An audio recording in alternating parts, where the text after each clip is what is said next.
Tonight, we will go deep into the realm of the unknown and question everything as we search for the truth.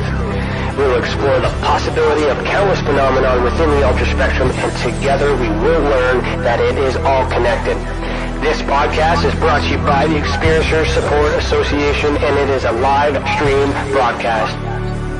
If you have a question, send me a super chat or become a YouTube member. This podcast is brought to you by the Experiencer Support Association. Take a seat, relax, get ready, and welcome to Beyond the TinFoil Hat.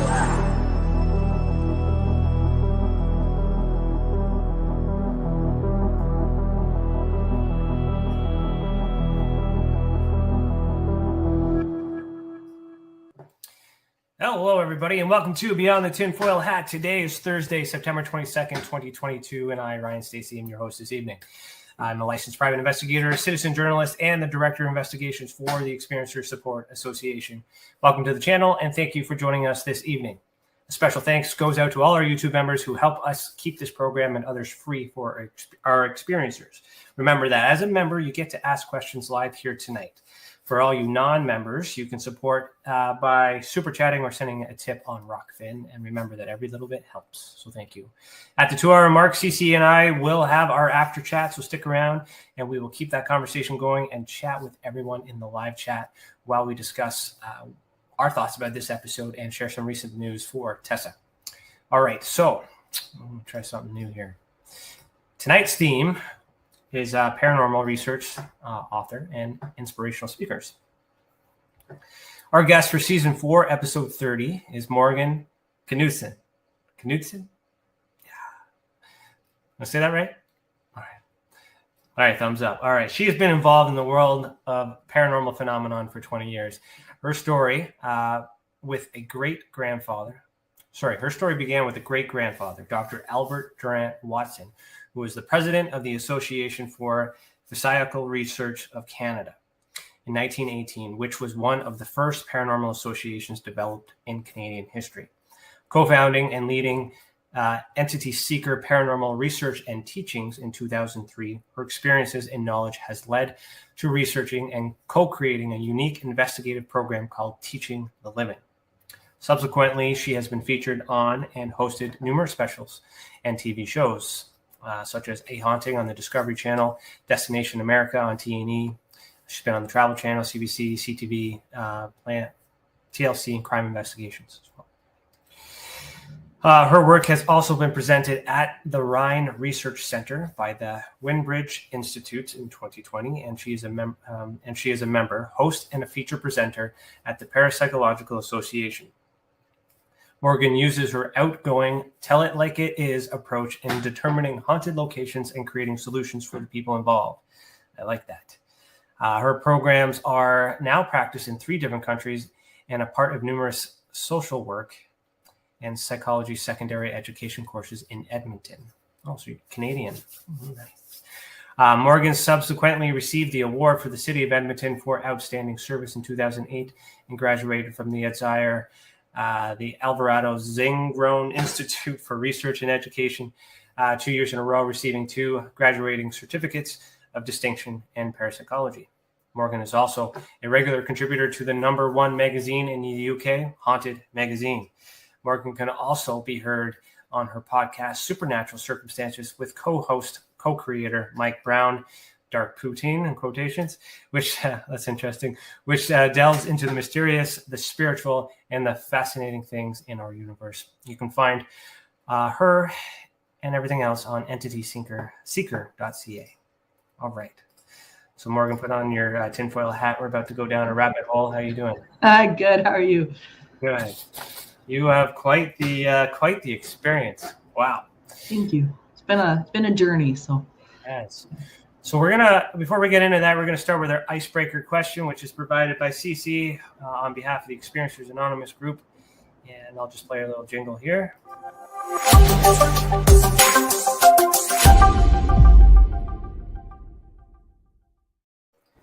Okay, so CC asks, what is the one thing you see happening in the world today that we aren't talking enough about? Ooh, that is such a good icebreaker question, CC. That is a really good question. I think assuming this doesn't have to necessarily pertain to the paranormal, I'm guessing this is more of a general question. I think one of the things that we often fail to talk about is embracing the part of ourselves that people don't necessarily want to address. I think that's one of the things that we need to talk more about. It's really easy to go through the world and sort of suppress the things that we need to heal, or that we need to address and look at, that just might not be so great. And I think one of the things that we don't get enough discussion around is our role in how we interact with our environment when we don't heal those things. So that I think that would be probably in my top 5. I would agree. We do need to spend more time enjoying the phenomenon, I guess. Yeah. Say, instead of, there's a lot of fear out there, there's a lot of pain, there's a lot of suffering, not a lot of enjoyment. So that's kind of how I feel. Perfect. Okay, so the next question I usually ask is, why are you the way that you are? And what I mean by that is, tell me how you got here. And I know we mentioned in your bio, inspired by your grandfather, right? Great-grandfather? Great-great-grandfather, actually. Yeah. So that's his history. So how did you get connected to that? Where did that start for you? How far back did you go? Well, this is actually really interesting, because I actually didn't find out about his history until about 6 years into developing Entityseeker. So my business partner, my best friend, Stephanie Wirtz, who has since passed away, she and I were fascinated with this stuff. And it felt like a calling for us, because we had both had experiences when we were really young. And it was just like there was a magic about this that was so special, that called us to ask bigger questions, even at a very, very young age. And so we really put our childhoods and things like that aside to invest in the world of parapsychology and the paranormal, not knowing where it would end up leading us, obviously. But we just connected with that together so closely. And when we began the study, we started noticing that there were patterns within the paranormal phenomenon that we were seeing, and the patterns in relation to the people and their emotions and their behavior connected in with the phenomenon that they were experiencing going forward. And it was really interesting to us, and to the point where that was where we threw all of our energy. And when we thought we finally had something that was somewhat concrete that we could share with people, after doing a plethora of investigations and stuff like that, and we started these workshops, and the first one was called Teaching the Living, and it's stuck since then. But it then became a realization that this was about connection with something greater than us, and it was about empowerment for people, and that's where this needs to go. So that was really the driving force, and we kind of had this pact together where we said, number one, this will never interfere with our friendship. The day that this interferes with our friendship is the day we quit. That was one of our initial prime directives, because we were best friends. But the second one was to make this information available to everyone on a very accessible level. And that was the other aspect to what we wanted to do. And I think we've managed to do that as best we could. Okay. So what about any personal experiences that happened to you before that happened? Yeah, I mean, there was plenty. Research, but like, you could have picked any field. Yeah. So what kind of drove you into that? Well, I was really fortunate, first of all, because I grew up in the era where the investigators that you could access were people like Lloyd Auerbach and Carrie Gaynor, and people that were extremely reputable researchers.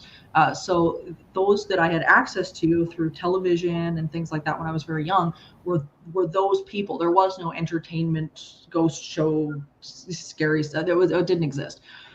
So I was really fortunate in the fact that when I had caught some of these programs on TV, I was exposed to some very, very solid, good information. And we were, at the time, my family and I were living in BC, and we were living in some pretty amazing places that had some crazy phenomenon. One of the instances that I remember very clearly was a house that we lived on one cul-de-sac, and it had an incredible array of phenomenon, everything from the residual energy of a woman screaming. We had doors opening and slamming that didn't move. We had a dog that would jump up on the end of our beds that you couldn't see. There was really, really unique stuff going on, and it was constant, like it was just all the time. So I was really fortunate in that I lived in a number of these places that really immersed me in this phenomenon for real.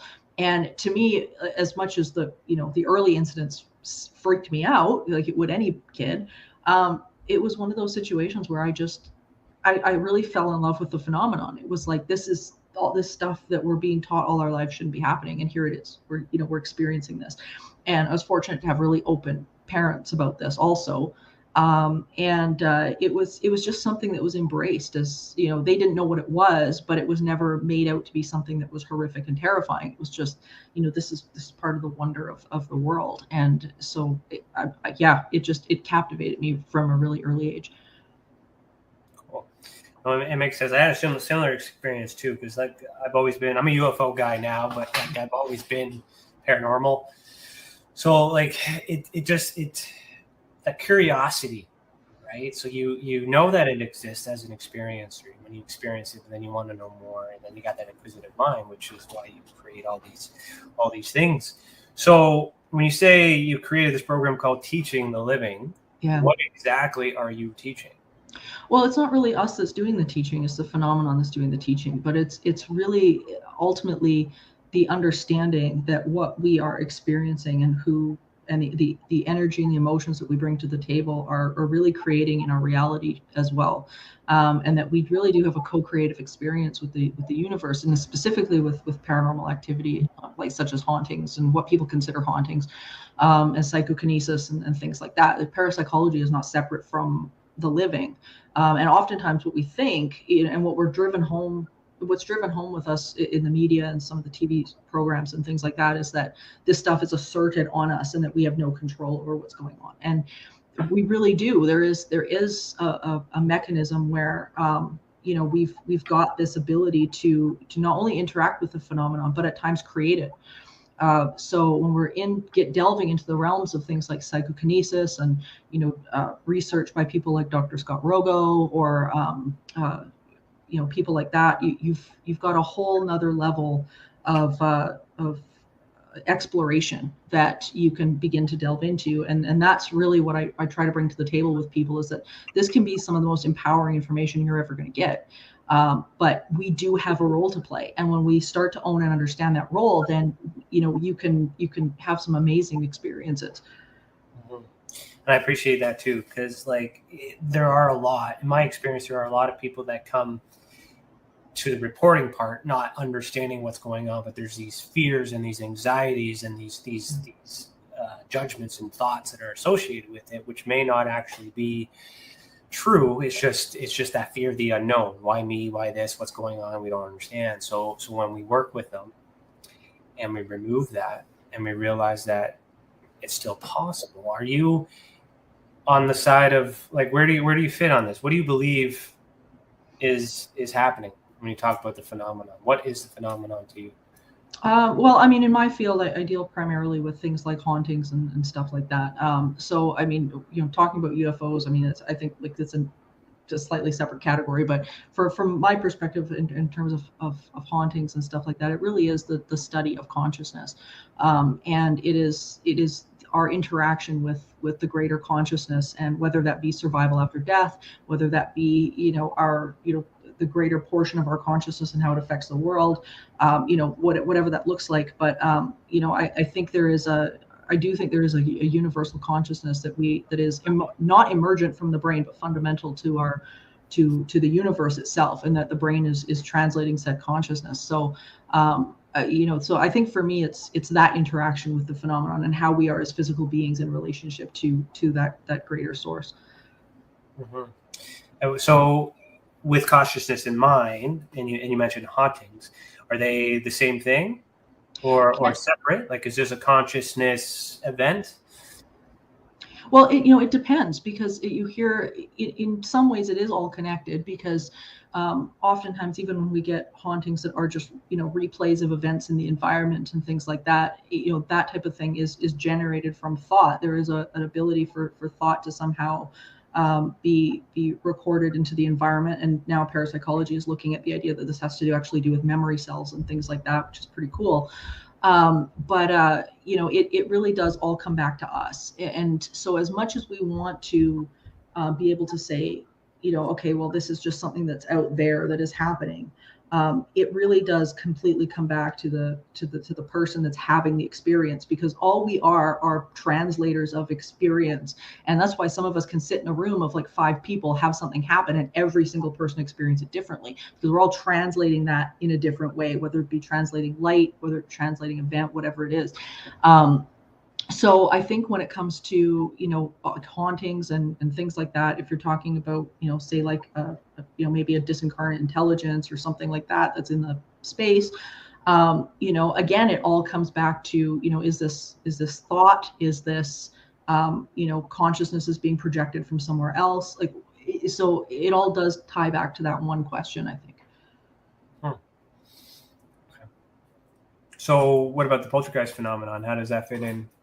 Well, it's a really good question, because that's where you really get into the idea of psychokinesis, right? Where you start looking at, and there's a couple of definitions of poltergeist phenomenon as well. Some people consider it like an actual thinking entity that is able to move things around, where another group of people might consider it as just straight up psychokinesis, where it's actually somebody who is using their focus, maybe unknowingly, to manipulate things and objects in the environment.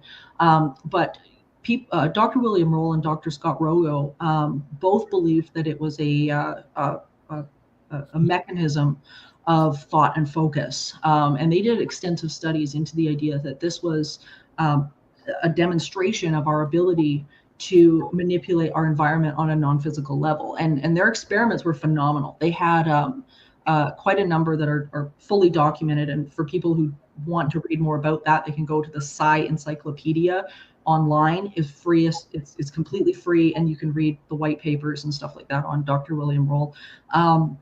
But he had some very, very interesting ideas about this being connected to people's emotional center, which I have found to be accurate as well, and is part of what I do with Teaching the Living. And that is the idea that these extreme emotions end up producing sort of like a lay effect, and there's a delay effect, but the ability to maneuver objects and interact with the environment using that focused thought.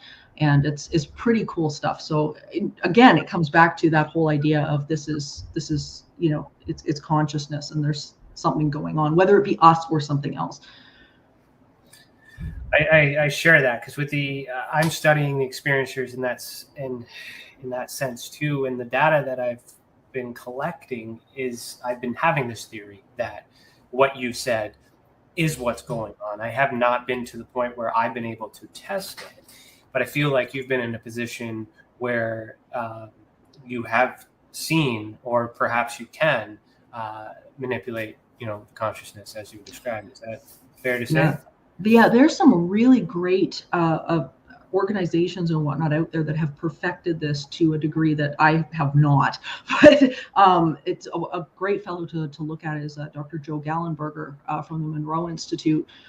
He has been phenomenal, because he has actually taken his workshops in regards to psychokinesis to Vegas, because instantaneously you can get results of that. You can take that idea where you are able to manipulate objects and get immediate results at a craps table, at roulette, all of those kinds of things. And he's been able to replicate this pretty readily, as I say, to the point where he's able to do workshops and things like that. But the Monroe Institute, who were the group who was contacted by the CIA to teach remote viewing and things like that to the agents at the time. This was back in the 70s, during something called the Gateway Project. And they perfected it to the point where they could fine tune the frequency of somebody's brain. And they teach this. You can actually go to the Monroe Institute and actually take these classes and fine tune it to the point where they can teach people how to do this stuff. It's really cool. But they're like the leading edge of this on a level that I am not, but they're pretty cool. What I appreciate about it is that it's possible, and absolutely, which there are a lot of people that have this belief that it's not us, it's something else, right? And we often not look at ourselves as being the host or the cause. And that there's a whole lot of sociology and ethical issues around all that stuff as to why. But I appreciate hearing that and knowing that the science has shown that, and there's more data showing that in your work, because that's in line with my goals on those things too. So why do you think this? I guess the physical beings comes in place, though. Is that? So I guess in the paranormal spectrum, see, we're talking about three different things here. There's like we're all over the place. So I know where your head's at, but I got to try to break it down. So we have paranormal, parapsychology, and then we have pretty well everything else. So maybe we'll just do some rapid facts here. So is a ghost, a ghost, or is that connected to parapsychology? Well, parapsychology is the study of that, right? So, the idea of a ghost in the definition of parapsychology is something that is a little bit more residual, is sort of that almost recording that is played back that might not have actual consciousness in real time. But then you get the survival after death hypothesis, of course, which is that consciousness continues and we have that interaction. And there's plenty of evidence to suggest that is correct as well. So the idea of what is a ghost, I think, depends on the definition that the person's holding about what that is. But I think both have been demonstrated scientifically in a really solid way.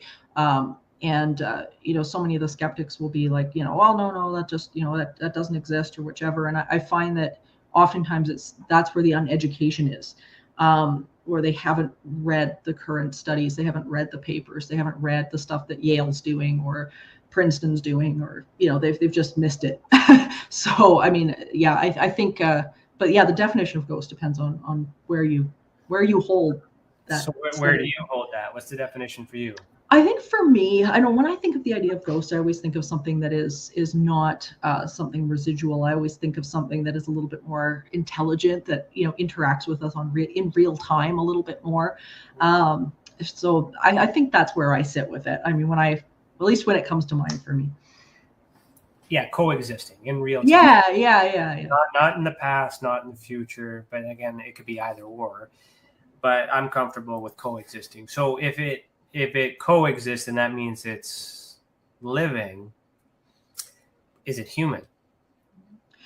That's a really good question, and I think that's where a lot of debate has come in over the years. I know for me, there's definitely been case studies that I've done, and the Monroe Institute came to an interesting conclusion about this as well in their papers, where they were finding that they were dealing with something that they would consider like a thought form, where it's thought that's projected and then has become intelligent through focus. And it's an interesting study. So in Canada, in the 1970s, Mensa and the Toronto Society of Psychical Research did a really interesting experiment called the Philip experiment.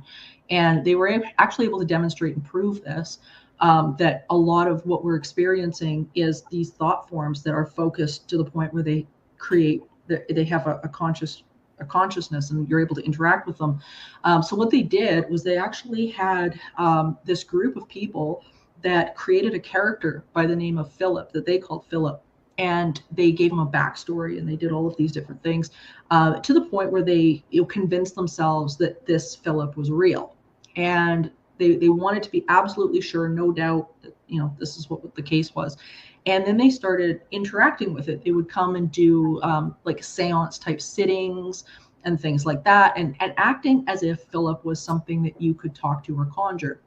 So as they did this, they were sitting around their table, and they worked on this for about a year. And eventually what ended up happening was that Philip began to respond. And it would respond to its name, it would respond to questions, it would respond it would move furniture. It would have physical interactions with the environment. It was really phenomenal. And interestingly enough, it only knew what the participants knew. So if you asked it a question and the participant had the wrong answer, it would give the wrong answer as well. So, and they wouldn't, of course, know that until much later that the answer was wrong, but it was coming from that specific person. So they recreated that event again with a new group of people with a character they called Lilith, and they were able to repeat the experiment again and again. This happened. So long story short, anyway, long answer to a short question is it all human? No. I think there is strong evidence to suggest that we are dealing sometimes with this thought forms and that thought and consciousness creates, which really screws up people often because they think, well, how is that possible if they don't have a brain? But the current model that parapsychology is working with and that science is now leaning into is that the consciousness itself is not emergent from the brain, it's fundamental.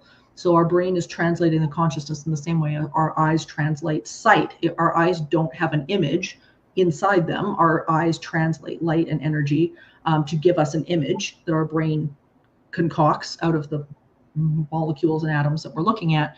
And they're looking at that with consciousness and thought and things like that as well, that the brain is acting like a translator. So that being all said and done, the idea of Philip being created through thought and focus becomes really probable. And the challenges that I see with that is interference, because like I appreciate the experiment, and it's something that I thought about doing too, often, quite a lot, just to kind of prove that human element, because I've always thought, pun intended, I've always thought that our like, okay, so the seance for me. So this as an investigator, I'm looking at a seance. So we got individual people trying to all share that thought or share that energy to get an answer from this device. Okay, so there's a variance of answers that could come in, but in that room, you have different types of people thinking. And then you might have different types of people that have a different level of psychic ability, psi ability, Sure. that they may be aware of or not aware of. And the challenges that I always have in the, not necessarily to debunk, but to cross-examine, if you will, is how do we know that the one person that is doing it, that's putting the intention out there as the host, isn't receiving a response from the answer that they're getting from somebody else in the room because they're really thinking about it. Yeah, well, and there's where it gets interesting, right? Is like, where does telepathy come into play with something like this? And what was cool about the Philip experiment that I thought was neat was that they only used people in the room who did not consider themselves sensitive or psychic. So I thought that was a really interesting thing. Like, some of the people just had like zero, no clue, So if anybody, perceived themselves to be sensitive or psychic, they weren't allowed. So I think that definitely sets something. And, there were other fail safes that were put in place as well. Because I say it was like Mensa and the Toronto Society of Psychical Research. A lot of these people, they were, pretty knowledgeable, a lot of psychologists and stuff. But I mean, I don't think you're ever going to escape that entirely, because of course you can't control what's going through people's heads, and you can't, but all we can look at is the results of the experiment and the fact that it was able to manifest twice. There's another researcher, Anthony Peake, who's working now on recreating that experiment again in the UK. So we'll see in the next couple of years what comes of that, because I think that could be very interesting. And he's putting in some new parameters as well. Having, I guess, doing a survey beforehand to see people's comfort level or of the psi abilities, that's a good point, because if that's what the evidence is showing, then it's more human because they're unaware of it. Whereas someone because it's like an ability that can be developed over time, it can be enhanced. So if you're aware you are good at this or have the ability to do it, you're going to practice it. That's how we get these people today that are doing these things, because they realize that they can do these things and then they own these skills. So there has to be, and I believe that there is. It starts with the human being. Yep. Now, the interesting thing is, as you mentioned, the UFO phenomenon is separate. It is, I believe, it's connected somehow, and I'm trying to figure out how. The UFO, like the crafts itself, could be machines, but if you look at the lights, you look at the orbs, you look at all these, different ways of seeing things. So there's different sensors and things like that too. But there seems to be a pattern where experiencers, throughout their course of life, what I've seen is that it starts with contact, starts with a UFO sighting or maybe some beings or something like that. And we don't call them ghost or paranormal because it's just the way we were raised, but it's still an entity that doesn't exist on another side. And then later on, they experience the cupboard doors flipping, doing all these other things at the same time that they happen to be going through puberty. And then later on, they happen to feel spiritual and natural and all these other things, and they develop a Reiki school or something like that. And all of a sudden, they're end of life, and then they're doing tarot card readings, and they can read tea leaves and do everything just like that, right? So, like, I'm totally like generalizing here, but the point that I'm trying to make at it is that I'm finding that it's very common that it started with some sort of contact. So perhaps we weren't always like this, or we have been always like this. Like, what do you think? Like, where did this start? Because we're evolving now. It's just becoming more popular and more apparent, as you said before, that paranormal is evolving. I think it's such an interesting question because we also have to mix into that the fact that more people are being allowed to acknowledge it as well. So we've got this growth of people who are now coming forward saying, this has happened to me and things like that. I think what I've found throughout my research and whatnot is that when we're very young, often we have these abilities are quite heightened, and usually it's the sort of the same with the bumblebee. Why can the bumblebee fly? He shouldn't be able to fly. Well, nobody told him he couldn't fly.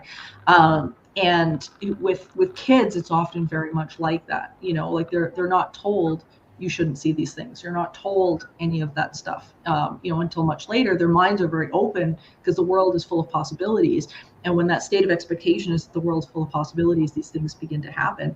And then we see it again, end of life, terminally ill. Often will then have these experiences as well. Like the busyness of the mind has left and stopped, and there's more space for connection on a bigger level, I think, in these two phases of life. But I think as with humanity as a whole, I think we've been through kind of this interesting graph chart in that it started out where everything was connected to the spiritual. You go back into like Mesopotamia and Babylonia and places like that, and every illness was paranormal. Every illness, everything was spiritual. Everything had to be believed in a spiritual realm. And then we began to understand. I think it was the Assyrian tablets that first described the first case of epilepsy, I think. And here you had this sort of growth into science, and then everything became far more concrete, and then they misinterpreted science, so everything had to be then concrete, which is not what science is for. But then and then it sort of came back again when they realized that, well, wait a minute, there's more. There's so much more to this universe, and that these spiritual and these scientific principles are very much interlinked. So I think we've evolved as our understanding, and almost as an expression of the universe. We're evolving in that way. But ultimately, I think we're going to continue to have more experiences because we're speaking of it more. That's the one thing that the plethora of ghost and UFO programs and things like that have done. Even though they've done some harm to the field, they've also opened up the conversation in a brand new way. So we're having this kind of interesting graph of evolution, I think. More people are thinking about it, so more people are vibrating at the same frequency. Exactly. And therefore, so more things will change. So how soon do you think paranormal will become normal?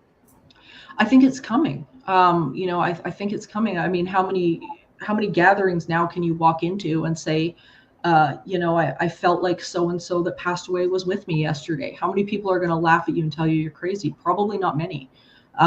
You can now walk into these places and say, look, I've had this experience. Just this past Saturday, I did a show at an arena here in Edmonton on cryptids and experiences that people have had around cryptids.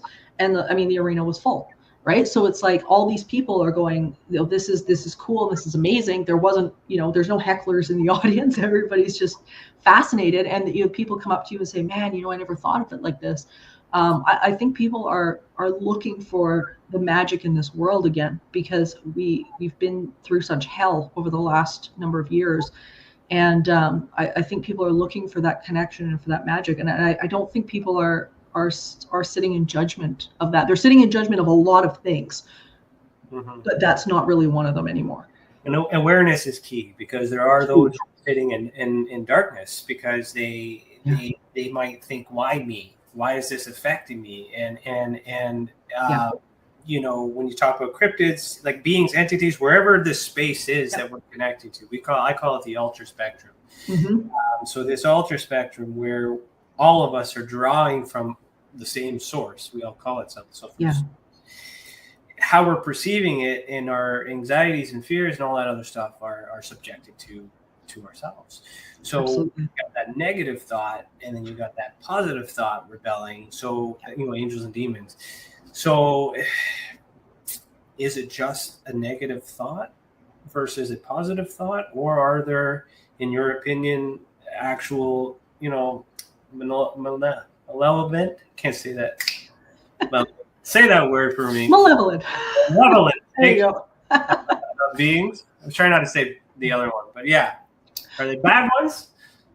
Yeah. Well, again, the way I always bad thoughts and good thoughts. Yeah, and the way I always explain it to my clients is it really does come back to your predominant place on that emotional scale, in terms of what you're going to end up receiving. This is one thing that I noticed really, really early on, and Stephanie and I did a really deep dive into a concept called blue zones. And the blue zones are really interesting because they were designated by a National Geographic journalist, a freelance journalist by the name of Dan Buttner. And he was told to go find the happiest places in the world. And this was really interesting for us because when he did, so places like Icaria, Greece was on the list, Loma Linda, California was on the list, Sardinia, Italy, Okinawa, Japan, there was a whole bunch of these blue zones. Interestingly enough, I think Loma Linda was the only one in the US. And I don't think Canada had any of them. But they were designated by what they called the Power 9, and the Power 9 were things like, how supportive are the people around you? Do you prioritize support? Do your communities prioritize, well-being? Are people allowed to get the time off when they need it? Basically, and none of it had to do with money. It all had to do with your own ability to maintain your well-being. How much people walking, enjoying outside, things like that.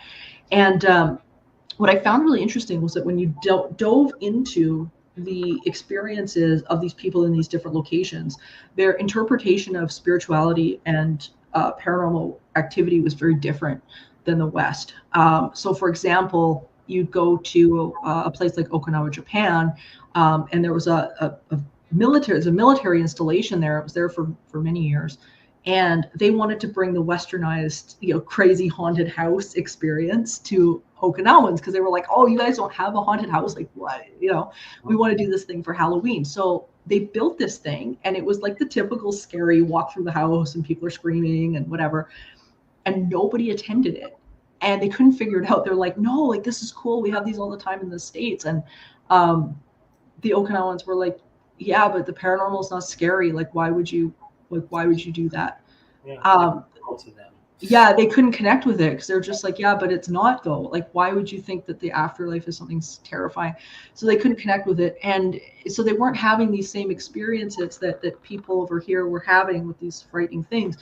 And so when we really began to look at that, we just realized that, where not only our expectations sit when we experience these things, but, if we've got a bunch of junk that we haven't healed up, if we've got these emotional issues, or we're predominantly angry or predominantly frustrated or whatever's going on, interestingly enough, when you look at the cases, you can really easily correlate the type of activity that's going on with the people and their emotional state and what they're going through in their life.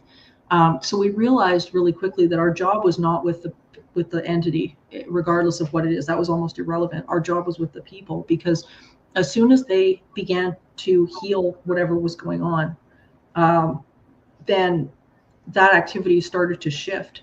And the reason why was because, you were mentioning vibrational frequency, and this is such a really great example of that, where now all of a sudden you're receiving from a different place.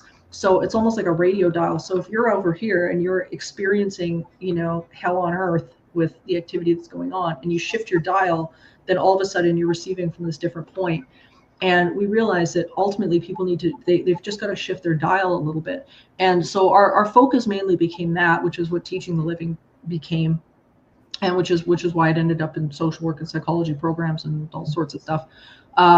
Like that was because it really does come back to the person, like what we were talking about. So, is it about negative and positive thought? Yes, but on a on a wider scale, I think, a broader scale, more about how we're feeling, and therefore the thoughts we're thinking are generated from how we're feeling.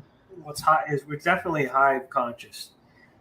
Like the environments do change us, and in a good place with a lot of good things, you're going to create a lot of good energy, and then in a bad place with a lot of bad things, you're going to have a lot of bad energy. And you as an individual could tether between either or, absolutely, unintentionally, because you can feel it.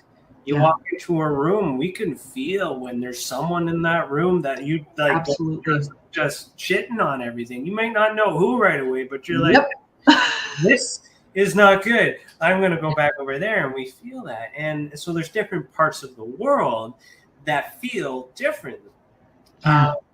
So like to kind of like come into the whole, again, just because I like when people think that the UFO community is different than paranormal, because my job is to try and bridge everybody. That's what I'm trying to do is kind of share the thought there, is with this PSYOP idea where propaganda and mainstream media and all these other things, they have these rules and plans in place, perhaps allegedly, to instill a certain thought for a certain reason.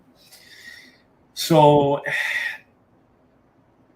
like if we have like war, for an example, war, even the threat of war, even the pandemic put a very specific thought in mind to everybody at once. Yeah. And when everybody had that thought, everything kind of collapsed. But then eventually we started to think differently after a certain amount of time, and things started to change and all these other things. Yeah. But if hypothetically, according to some conspiracy theorists, if that was deliberate and on purpose, my question is, why would we want the entire world to feel negative at the same time? Well, negative is powerlessness, right? Like, when you're angry, you're by far at your weakest state. You're not clear, your head's not clear, nothing's clear. You're not thinking about other people. You're not thinking, it really is your most powerless state, because you feel powerless, and therefore the results that you end up getting are often an echo of that. So, anytime you've got a system or anything like that is looking for, like control over people, or, whatever happens to be the case, it is far easier to control people who are upset and emotionally reactive than it is for people to control somebody who is clear and can remove themselves from the emotion of what's going on. There was a quote a number of years back. It was so interesting, from Goebbels, from World War II propaganda minister from the Nazis. And he said that there was no way that anybody in their right mind, anybody was a clear thinker, would buy into the garbage that they ended up promoting their propaganda. They said there's no way. He's like, that anybody's going to believe that. And he said, I had to figure out a way to sell it. And what he determined was that he could sell it by appealing to people who were extremely emotional and easily upset. And once you can get in with those people, those are the people that will grab it and run with it and sell it, because they're not thinking clearly anymore, and they're not connected with source. They're not connected with who they are. They've lost that. They're absorbed into the mind. And that was how you do it, because no clear thinking person is going to buy it. And I think with where we kind of sit right now, that's one of the reasons I think why connection and why things like parapsychology and like what you're doing with the experiencer support group and whatnot is so important, because as that healing starts when we are able to connect back with the greater part of who we are, and realize that the mind and the thoughts that we are thinking are not the real us. It's not the real, that's not who we are. We are something more than that. And when we can realize that we are that stillness behind the thought and we are not the ego, then we really start to gain back control of who we are. And you can feel whether or not something's right when you hear it. So when you're listening to things, whether it be on the TV or the radio or other people or whatever it is, when you're listening to these things, when you're in touch with that source, instinctively when something isn't right. You don't have to have somebody tell you. You're just like, that doesn't feel right. Yeah. And I always said that people don't change unless they feel different. Yeah, absolutely. There's a readiness, right? Like there's 4 readiness steps for change. And the last one is, like the first one is you're just forced into it. But then the last one being that you can't bear to deal with the situation you're in one more second of one more day. And you're so sick to death of that you'll do anything to shift.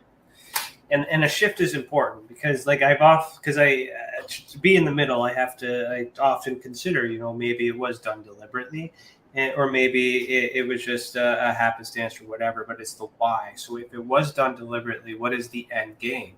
And to reference what we've been talking to, if there's more people becoming aware and more people sharing love, then we get more love. If we were to do an assessment of the negative thought versus positive thought pre-pandemic, I would wager that post-pandemic, there is more positive thought than negative thought, because we've all been humbled by losing all these restrictions. So now the vibration, and positive vibration, should increase in theory, because we all should be grateful for all the things that we have all took for granted. So all the conspiracy theories out there, if it was done deliberately, then it was done wisely, in a sense, to push us into a positive future. Because if more of us think positive, then more positive things will happen. So, and that's just evidence that show we as human beings are energy beings. Otherwise, we wouldn't be affected by negative or positive thought. It wouldn't matter. We'd just be robots. Well, and a great example of what you're talking about is there's a project that's been going for quite a while called the Global Consciousness Project. And what they do is they use random number generators to track differences in the global consciousness field. And they've got these random number generators all over the world. And whenever there's something that happens, like, for example, the death of the Queen as of recently, or we all felt that. Yeah, they did it at Burning Man. They tried it at Burning Man. All of these different high level or crazy events. I think they recorded it during 9/11 as well. But really impactful historical events that they've tracked, and it's very interesting to watch, because it's like here you'll be going along in life and the random number generators are just doing their thing, and then all of a sudden something happens and the random number generators just bloop, and you're like, what is this? Like, what just happened? And it's like, it's a really fascinating thing. And some of the things that you think would, disrupt the RNGs don't. And then other times you're like, wow, people were really paying attention to this. But it's a neat thing to be able to see statistically, on a piece of paper. It's pretty cool. It's science. Yes. it's it's scientific theory to measure and quantify something that we can't touch or see or anything like that too. So it's just, again, proof. So, okay. So is there, in your opinion, with, I guess, life after death? Yeah, I believe that. This stuff is happening, coexisting in present time, communicating with each other and other things. But how does the soul continue after we check out? Well, and that's, I think, a question that's been on the table for a long time in new ways lately, because we're beginning to understand more about things like, alternate universes, various probabilities and realities, and setting ourselves up to experience one probability over another probability. So as quantum physics has really taken a great role in parapsychology over the last, I would say, like 10 years or more. That's one of the big questions. Is it something where, it is just simply another vibration that is, just out of our realm of senses? Is this, does this consciousness shift over to a different universe or a parallel universe, and this probability ends? We can look at things like, I think, near-death experiences and get a bit of a clue from some of those. I did in my book, The Gift of Instinct, I talked about Dr. Eben Alexander, who was a neurologist, one of the chief neurologists, and at his hospital. And he ended up with a severe case of very rare meningitis that killed him. And when he was in this coma, he wasn't responding to medication at all. And during this time period, he ended up having this incredible near-death experience. And when he came back, he was able to relate a lot of pretty incredible information. And as a neurologist, it was something that was really important for him, because he said, this is, the consciousness is so much more than what we think it is. I think we can look at some of those and start to pull bits and pieces. My great-great-grandfather, for instance, when he wrote his 2 books, he was dealing with a channel by the name of Louis Benjamin. And interestingly, the entities that called themselves the humble ones, they were a cluster of consciousness. They would basically say, here's what it is for us, and relay different experiences and stuff that has echoed and mirrored what people have experienced with near death. So I think we can sort of garner little bits and pieces from all these experiencers that we've been lucky enough to talk with.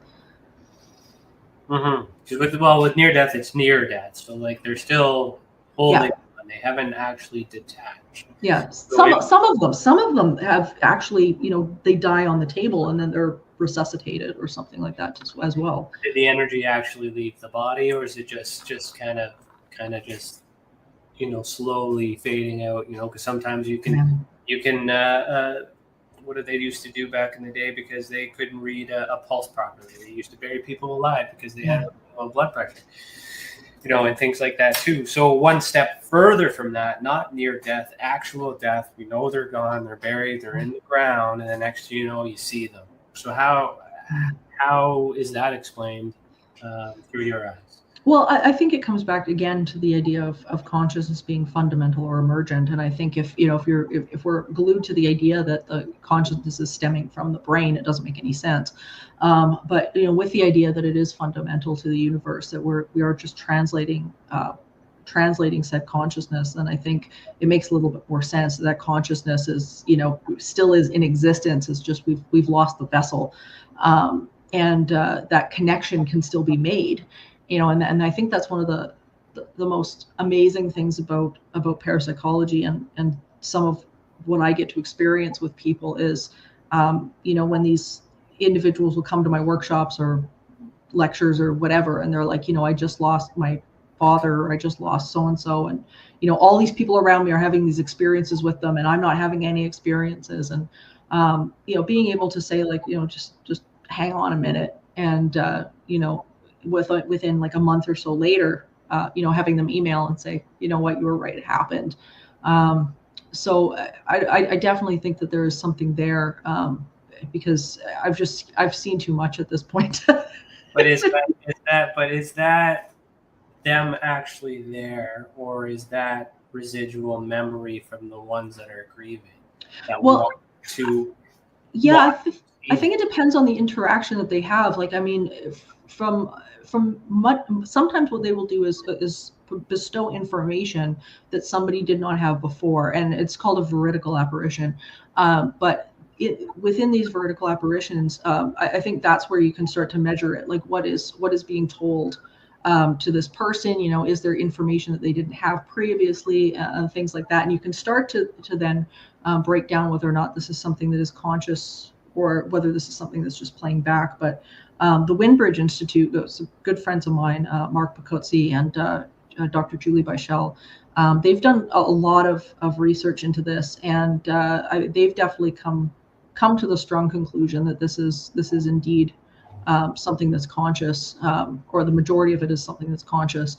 So, I mean, I definitely revere their work, and I think they're spot on with what they're saying. So, what about reincarnation? Body leaves, it's there. Does that same energy re-enter? Yeah, I think it can. There's some really great papers by a fellow by the name of Dr. Ian Stevenson, and he's kind of known in parapsychology world as the reincarnation guy. And I think reincarnation is probably one of the best mechanisms that we can look at as to understand what exactly is going on with life after death, and that exists. A lot of Ian Stevenson's work was with kids. And it's really interesting to listen to some of his information, because these kids who are 3, 4, 5 years old are coming to these conclusions, and you're going, okay, like, there's no way this kid should know this information, and yet there they are. So I think it's a good mechanism to look at in support of the idea of the survival hypothesis. Yeah.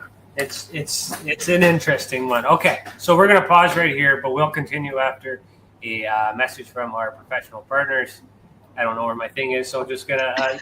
you are listening to Beyond the TinFoil Hat podcast by the Experience and Support Association. This is the first one back in a couple of weeks, and I'm a little bit rusty, but I'm having a good time here with Morgan, and you are watching Beyond the TinFoil Hat podcast by... I already said that, right. Okay, we'll see you in a couple of minutes. Peace. It's your business. It's your property.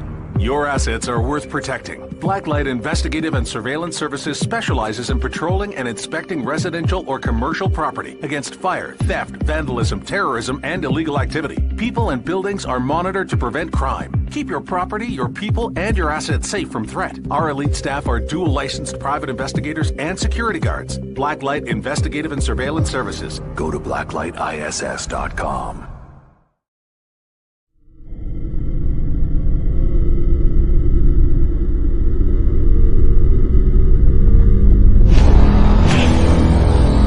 The same thing that draws aliens to our planet is the same thing that draws us to others. Exploration, curiosity, sustainability of life. That's why we go. It would make sense as to why they're visiting here. Travis! Quit playing around, man. Get back here. Travis! The last thing I remember was this numbing shock. Stunning sort of a feeling. Very powerful. Get away from me! I was just out of my mind with fear, just screaming the whole time. It's been theorized that aliens prefer remote areas because they don't want to attract attention. Whatever it is that they're doing, they would want to do that in a less populated area. There are multiple accounts of the same thing from people from all over the world. People that do not know each other, do not live in the same cultures, and they're all looking up, they're all seeing things in the sky. So it would be naive of us to think that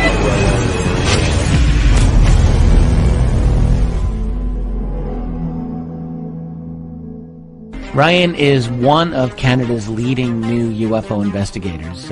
He conducts and oversees UFO investigations on a constant basis and was really taken by his research. He's compiled a tremendous amount of data regarding UFOs in Canada. Just as interesting, he really goes over how UFO investigations are done. And what are some of the mistakes that people make when they submit evidence? Note for starters, don't edit your videos or photos before you send them. If you want to hear more follow-up conversation between Ryan and myself, you can go to richardolanmembers.com, where we have a candid conversation on ufology, the paranormal, and more.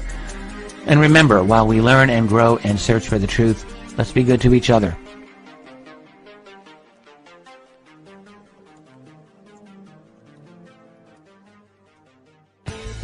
Welcome to the Observation Deck, a state-of-the-art, one-of-a-kind virtual platform that takes video conferencing to the next level by using avatars to navigate a campus, just like you would in real life. First, you install the application and design your very own unique avatar. Then you're free to explore the various areas of the campus at any time from anywhere. There's so many areas and activities to choose from on the platform. There's a 1,000-seat auditorium, a large expo hall, a movie theater, a nightclub, an art gallery, and even a beach. Come attend a conference, or take a class, or hear a lecture. Meet new friends and interact directly with presenters. It's all right here on the incredible Observation Deck campus. Where in the world will you go?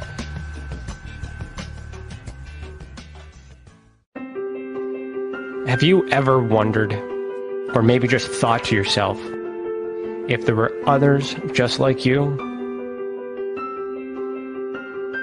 You know, people with extraordinary abilities, psychogenic advancement, and perhaps unique intuitions. Maybe you just wondered if there were other people who experienced unimaginable, unexplained, or even unusual and paranormal events. Are there people who have more questions, more fears than answers? Well, you're not alone. You've never been alone. We believe you. Sign up for EA today by going to tesacan.org/EA. That's TESACAN.org/EA.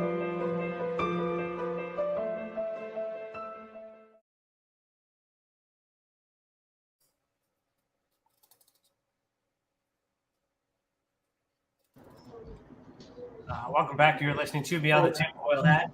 Have you ever experienced an unexplained event involving the paranormal, UFOs, extraterrestrial, dogmen, or any other paracryptid?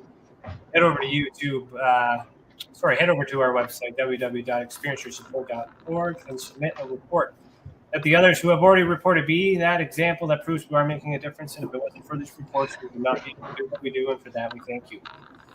If you're wondering where to get a hat like this that I'm wearing today, you can get it from tinfoilcap.co and support the Leak Project. Thank you, Rex Bear.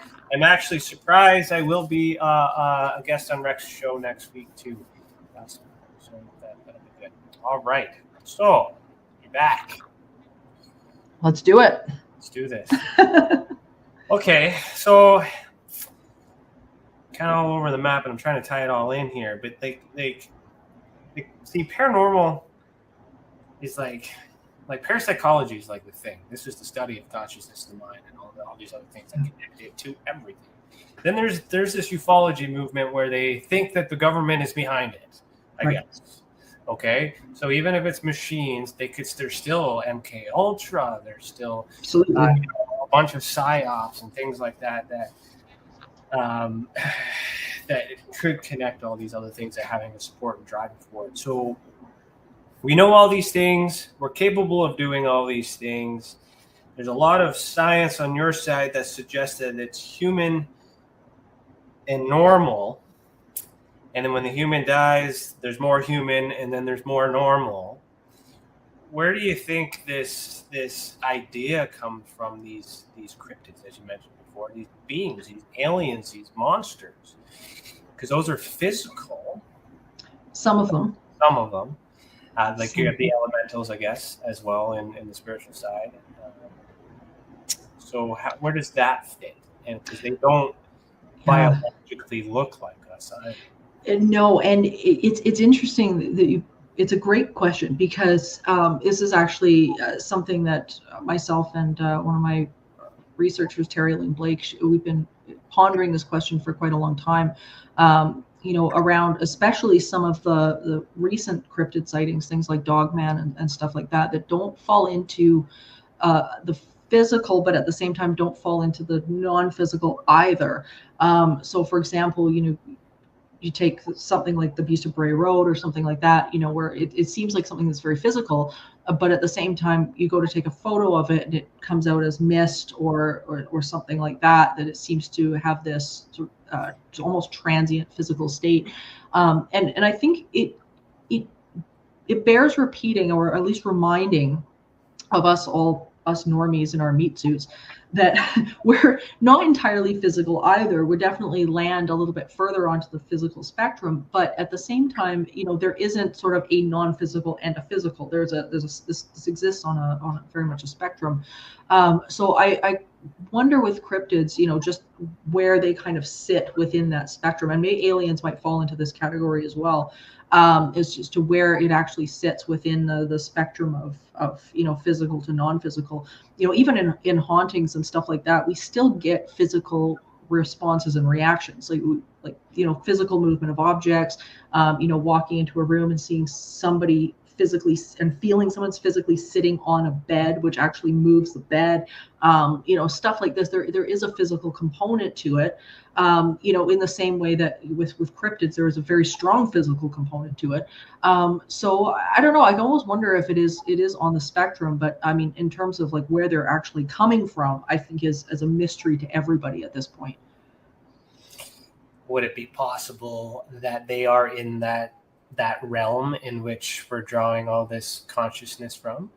Yeah, I mean, I think at the end of the day, I think everything comes back to that. I think everything comes back to that source. But as to what degree or where from, I mean, there's been people that have reported, seeing flashes of light, and these things step out from, what they consider like almost like a portal, and they've stepped out in these flashes of light, and then the flash of light disappears and they walk off. I mean, there's been some really strange phenomenon that's been going around with some of these sightings, whether it be aliens or Dogman or whatever it is. So yeah, I mean, I definitely think there's elements to our universe that we are so far behind on in terms of our perception that we really can't explain it right now. Well, yeah, like the metaphysical versus the physical, like it in my studies, I'm on this, like we want to believe everyone, right? We want to believe that what they have experienced is true to them, especially when there's concerns around it. We may not necessarily believe what they think has happened, but in common investigations, there's been numerous reports of stories where they've seen something incredible. You can tell by their character and judgment that they're telling the truth of what they believe it to be. There's plenty of opportunity to capture evidence, or they try to capture evidence and it just doesn't appear on camera. So that could be them not knowing how to use the camera, them not thinking about it, or pointing in the wrong spot. The skeptics can do that too. But if you have the belief, if you can prove the character and you believe them, and it makes sense because you have other people reporting the same thing, it might have happened in their mind without them realizing that it was a consciousness event, because they see it out in the reality and they believe it to be physical when it might actually be metaphysical. And so what I'm learning is that like you're studying people that are kind of aware that they have these abilities. There's a group of people that have these abilities, they don't even know it. Sure. And that kind of gets in the way. And for me, that would make sense because it's a place where all this stuff fits. But how do we measure that? How do we fit? Yeah, it's a big question, and I think only time's going to tell in terms of what we're able to understand about that area of the universe. as I say, we're so far back right now in terms of this stuff, and some of it's just coming to light over the last 10 years. Just in the last little bit, less people have been labeled crazy than there were 10 years ago, and more credible people stepping forward to talk about it. So I think that's where we really have to lean into trying to gather as much testimony as we can, and to be able to start to piece things together through what science is telling us, what many of these organizations, these research organizations, are telling us right now. Because I know for myself, like there's some things that have just hit my desk in regards to this stuff that I don't have an answer for, and I don't think anybody else does either. There's a good friend of mine in Wisconsin, or in Pennsylvania right now, but often does his investigation work in Wisconsin, Eric Mintel. And the two of us are going back and forth all the time, because we have properties both in Alberta and in Wisconsin that are very similar. The two of them are like mirrors of each other activity-wise, and we have no idea why. They're sitting on fault lines. We know that might play a role in terms of the electromagnetics and things like that. But they're very similar property-wise in terms of the topography and geology and stuff like that. But bizarre things that are I still get calls going, I have no idea what this is or what this means. And all we can do is document until pieces start coming together.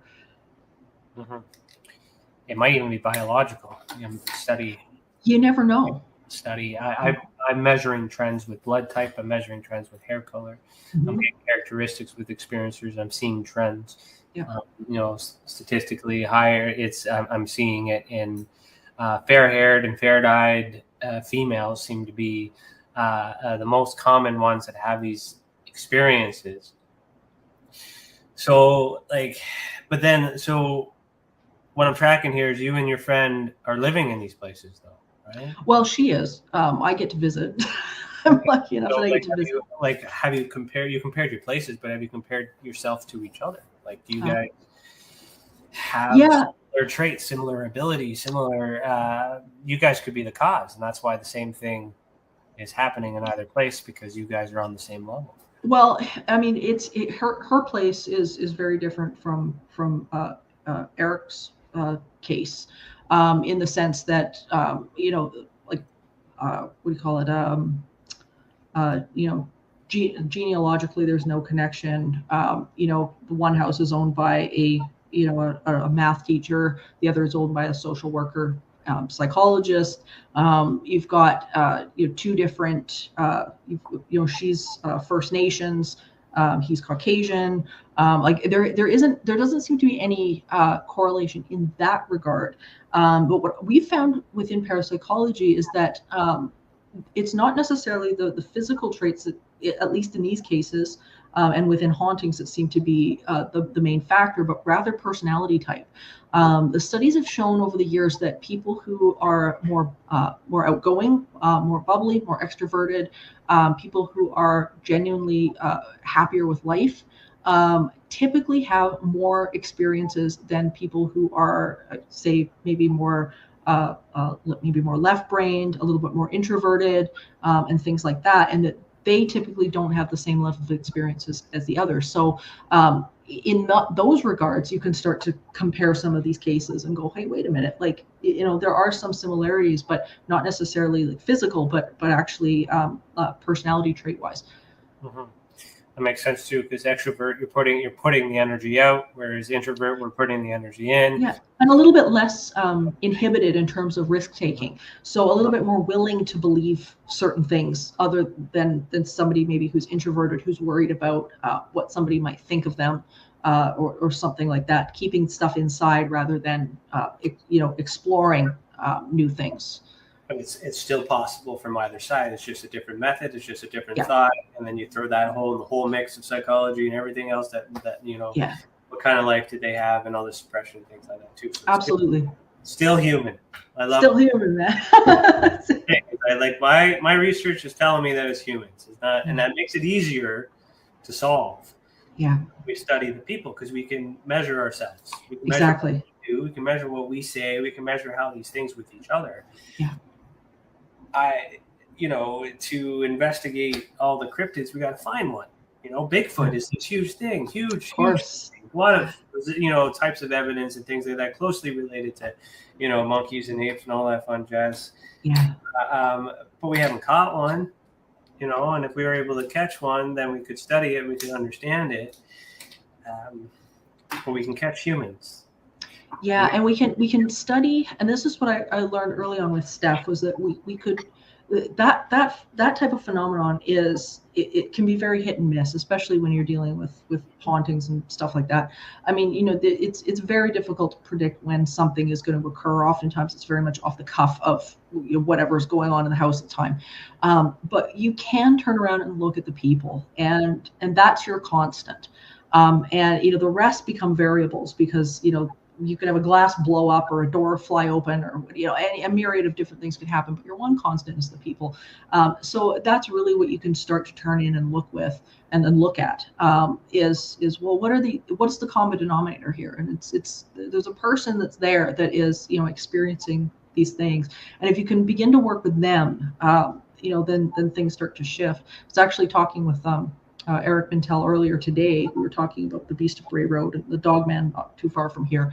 And that was the one thing I was telling him, was that, we get the most positive responses when we go out to this property and just be positive. Like, how would you want to interact with something, and put it out there, and allow that to be your point of attraction, where now all of a sudden the experiences that you're going to have begin to meet the energy and the intention that you're putting out there, and it, I mean, almost 100% of the time you see a response. But it really is, it starts with you. You can't control what's going to happen out there. You can't, especially in this field. But you can begin to control your emotional set point, and where your point of attraction is going to be. When you can do that, then all of a sudden, the world starts opening up with this stuff in a big way. And interestingly enough, the psychic experiments that have been conducted in places like the Institute of Noetic Science and places like that, when people go into it with exactly what I was saying, with these set intentions of open-mindedness and positivity and joy and passion about something, the response, whether you're doing a Gansfeld experiment or remote viewing or whatever it is, they are so much higher than the people who walk in that are skeptical or miserable about it. That it's a drastic difference. So it's a measurable difference. You can see it just play out again and again. And I think, when we bring that to the field, then we see that reflected back there too. Mentioned Bray Road. I don't know if you can follow my pen, but there's a pennant there, that red one. I see. Yeah, that's the Beast of Bray Road right there. Very cool. Yeah, that's cool. That's why I moved my chair over. I'm going to show that. Okay, so yeah, I mean, for the experiencers, the whole point is first me to understand, why this is happening, so that way it helps us refer you to the right people at the right times and right places. So there's that evidence that shows that we're capable and it's possible, and there's evidence that shows that depending on how we perceive it and how we think will change the outcome of the same thing. And the goal is to, when we exhibit negative thought and negative behavior around it, is to try and change that, so that way at least you can think positive. Now, in the abduction phenomenon and things like that, that is negative. That will always be negative, and there's different things that we have to work on. But in terms of healing, so what I'm kind of framing to with this is, I want to know about your approach to your investigation, because you are an investigator as well. Yeah. So you're quite versed in this. You've done your science, you've done the research, you understand what's going on. But how do you, new case, what do you do? Walk me through that. Yeah, every case is different, depending on what's actually going on. But at the end of the day, the first thing we have to look at is the people, which is where my interest is instantly, because you can almost predict the type of phenomenon that they're experiencing as soon as you get a good history of what's going on with them, and that really is something that's so important. Oftentimes in this business, people immediately go to the phenomenon and they're just like, well, I gotta look at all the phenomenon and try to figure it out. But if you start with the human being, you can really begin to understand where the phenomenon is coming from. Like, so for example, I've had quite a number of cases where there's been, some sort of violent phenomenon that's been going on in the home, because rarely do people call me when they're having a good time. So when, you'll have this crazy, chaotic, haunting or whatever it is that's going on, and they're going, I don't understand where this has come from. And then you get talking with them or you interview them and you find out that there's, been chaos in the home for a long time. Maybe there's like spousal fighting or abuse.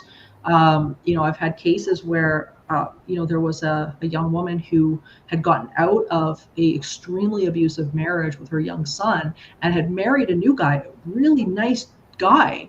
But because she hadn't cleaned up the emotional trauma of what had happened during that experience, the entity in the consciousness that was now inhabiting the home was delivering the abuse in the exact same way that the prior boyfriend had, and she couldn't figure out what the hell was happening. She's like, I just got out of this, and now here I am dealing with this in another front. Well, that's the one thing with the universe, is that it'll replicate it until you clean it up.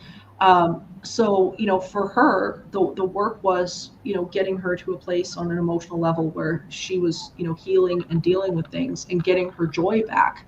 And getting some of that joy back within these people's experience is really, really, really key. But it's looking at what's going on in the home, looking at what's going on in the business. Sometimes it's a business. And understanding the dynamics. And then once you can do that, you can start to see the reflection of the dynamics within the spiritual activity that's going on in the house too. So once you can sort of clean that side up, and as I say, it looks different for everybody because every case is completely unique. And sometimes that involves pulling in outside resources, getting them to go to classes, getting them to, whatever it is. But it really does keep coming back to what's going to restore the equilibrium for these people and just get their joy back, get their life back on track. And once they do, that stuff becomes irrelevant. It starts to shift and change on its own, but it's not going to do that until people start sorting themselves out. And that's why you hear oftentimes of people moving from house to house to house to house and saying, well, I'm cursed, or, I've just moved again and there's more stuff going on and, it's following me. Well, it might not be following you, but you probably found another one. You've created the same thing again, and you'll keep creating it until you start cleaning up the root cause of what's happening. And moving does not help. Wherever you go, you take you with you, unfortunately. Uh-huh. And so until that root cause is cleaned up, it's not going to change. It'll just show up in a different way. And sometimes it'll show up not in the form of a haunting. Sometimes it'll show up in the form of continuous bad relationships or continuous bad bosses. You quit one job, go to another job, and the boss is terrible there too. And it just repeats itself again and again and again. And since with some people, it just shows up as paranormal stuff. Mm-hmm. But not so paranormal, actual normal, because we're thinking outwards, thinking it has to be something else. There's that belief. If they're related in there, we want there to be something after it. So belief gets in the way, faith gets in the way. Okay, so you're in a situation where all that stuff exists. You've done your investigation. You're aware that there's some untreated trauma that needs to be processed. Do you leave, or do you just, or how do you help them? How do you communicate that to them? All my clients I've ended up staying in touch with, but it's all been a situation where it is connecting them sometimes with community resources. I mean, I've got my limits as to what I can do. I mean, I'm not a clinical psychologist. I'm not these things. So you have to start reaching out to people around you that can help these people long term.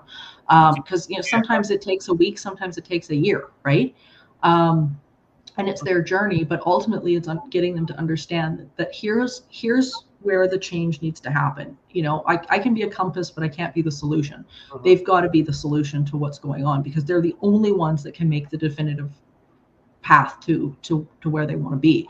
And there are plenty of people that don't want that. There are plenty of people that are quite happy to stay in the mess that they're in, because looking at what they need to fix is too painful, and it's just simply easier to have some crazy paranormal phenomenon going on around their house than it is to look at the hard stuff.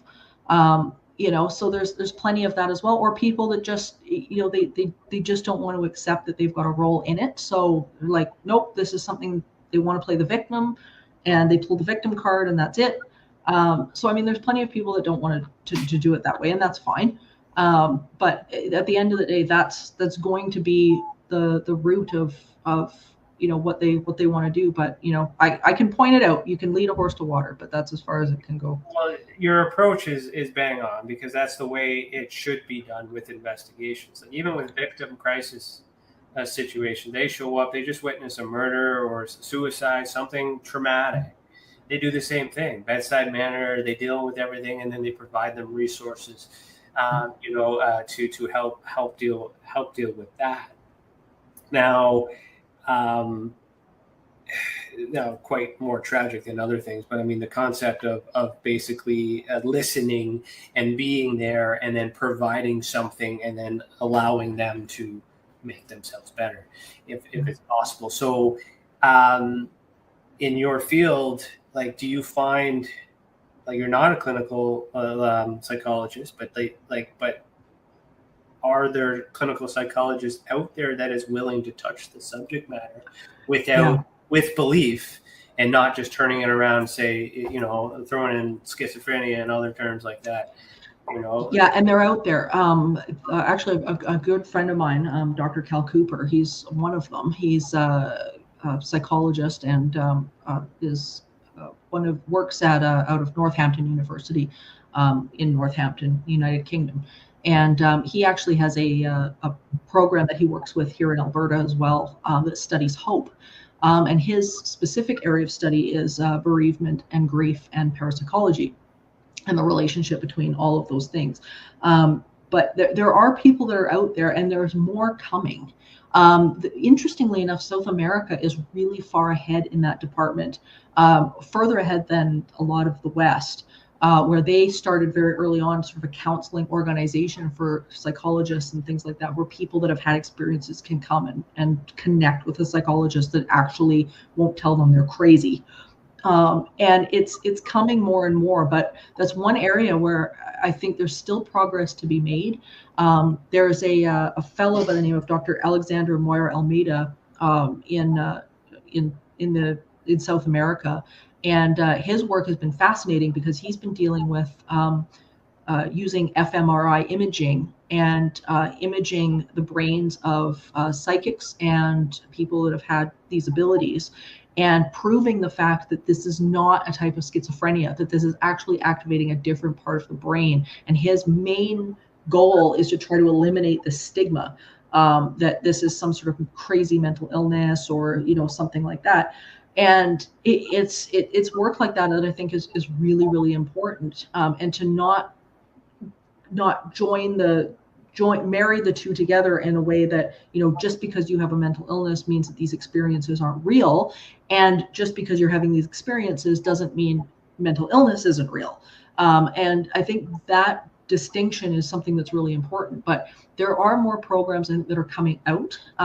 But I would encourage anybody that is, had these experiences and is seeking a psychologist, really vet these people. Really vet these people, because you don't want to end up in a situation where you're just, getting prescribed medication or something like that for something that is a legitimate, personal experience that isn't tied to delusion. And, we're at that point, we know that, but not everybody understands that in the medical field yet. I appreciate that. And the reason why I asked that question is because I trust what you're saying, and I sense the truism from that, because I have vetted out some who claim to have credentials and learn that they don't. and there's manipulation, there's money, there's monetization, all that other stuff that gets in the way. And they are sure they're providing a need, but they're not actually doing the proper work. So, in the future, perhaps there might be a message there where we could perhaps share resources, so we could connect my people with your people to make sure if there's help available. That's something that I've always been looking for. And I'll give you an example when we come back to like kind of providing clearings at houses or something, some sort of support. So one of the options is, yes, referring them to outside parties, but you got to leave them there in the home. And a lot of times people resort to smudging or house clearing. Yeah. So my question for that is that a common trend thing in your opinion, or like, does it actually work literally, or are we just giving them peace of mind to change their thought temporarily so they can go to bed at night? Yeah, and the funny thing is yeah, I mean, ultimately when you're dealing with any kind of ritual, that's essentially what's happening, because there is no one way to deal with this stuff. I mean, every culture, no matter where you are in the world, whether you're in Africa or whether you're in Canada or wherever, every culture has a different way of doing it. And ultimately, the power in these rituals is the fact that it gives us empowerment, which shifts our the vibration in which we're attracting. And when we do that, when we shift our place on that radio dial, we begin to attract different things. So if that ritual is empowering, and it's something that will allow you to stay within that empowered state, and start to feel better and move on, then it works. Then it's great. If you're coming at this as something with fear, or I'm afraid, so I'm going to do this thing to try to get this thing out of my house, then no, you're going to attract more fear. That's just how it's going to work. But there is no one specific answer where you can say, only this religion has the answer, or only this culture has the answer. Everybody is on that continuum. And that's one of the things that I would talk about often in my the social work programs that I was working with, because they would come in and say, my way has to be the answer. They would say, I'm going to fix this family and I'm going to make them believe these things. And when I can make them believe these things, then all the things will be well and everything's going to be fine. And that's just not how it works. You can't approach, say, for example, a Buddhist family in the same way that you're going to approach a Muslim family. It's two different belief systems. So what's going to make someone, for example, who really loves painting and art and cats feel better is not going to be the same thing that makes the person, say, for example, who finds their zen and their joy working on trucks and doing math problems. It's not going to be the same. And it's not that anything is wrong with either. Nothing is wrong with either. But what gets them to that better feeling place is going to be different, and it's different with everybody. So when you turn around and you have, like, for example, my good friend, she's Cree, and she uses smudging, and she finds that it's very helpful because it brings her right into that connected state that she needs to be in. And it's wonderful for her. For me, that's not my thing. I'm not Cree. That's not where I get my power from. For me, it's through meditation and things like that.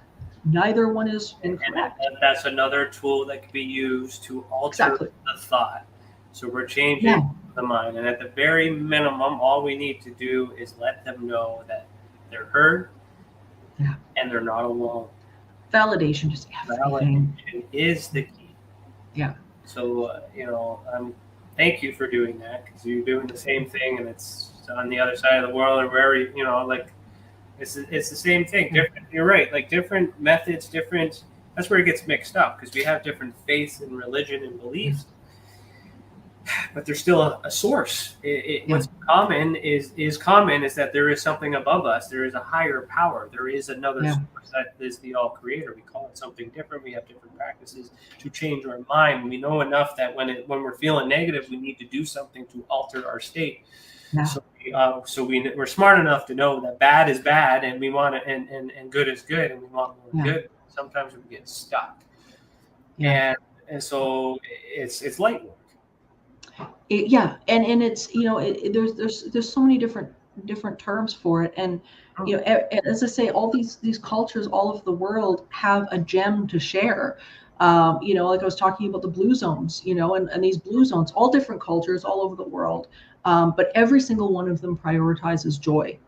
And that really is what everybody wants at the end of the day. Everybody wants joy. We want peace. We want to be, living our passion. We want to be connected with all that is. We want that feeling, whatever that looks like for us. And, where people get stuck, and where a lot of investigators, I think, get stuck, is that they think, well, that has to look like mine. And if it doesn't look like mine, well, then that's why you're having all this trouble. You're just not doing what I'm doing. And it's like, no, that's not how this goes. This is going to look different for everybody. And your job is not to fix them. Your job is to just allow them the space to find where they need to be to bring that joy, back into their experience. And when you've got that, which is why I wrote my book, Teaching the Living, when you've got that piece in place, then all of a sudden, now we've got something that we can really work with. And it's a common denominator among everyone, no matter what language you're speaking. I agree. I mean, we all want to feel the same. All we need is a little bit of love. And that changes everything. Again, no aliens, humans, still humans. There's a really interesting book, and I don't know if you've ever read it, but if you haven't, definitely pick it up. It's by a fellow by the name of David Halperin, and it's called The Intimate Alien. And it was a really interesting book. And I don't necessarily agree with the entire thing, because I'm one of these people. I do believe that there's definitely other creatures and things out there that we don't know. And the element to his book is the fact that he says, no, this is completely human. The whole thing is just, a projected thought and whatever. And I think there are other critters out there, and whatever. But the concepts that he brings forward in his book are very, very interesting, and very much along the lines of what we're talking about. It's just how much of this is our projected thought, and then the projected thought that begins thinking, and it's really cool. I do believe that there is something else out there. There might be extraterrestrials, but I don't think they have any interest with us. And the ghosts and things like that, that's more human stuff too. But oh shit, I lost my train of thought. Damn it. Okay. It'll come back. Yeah. All right, let's look at this. I got your website open. We got a little bit of time here.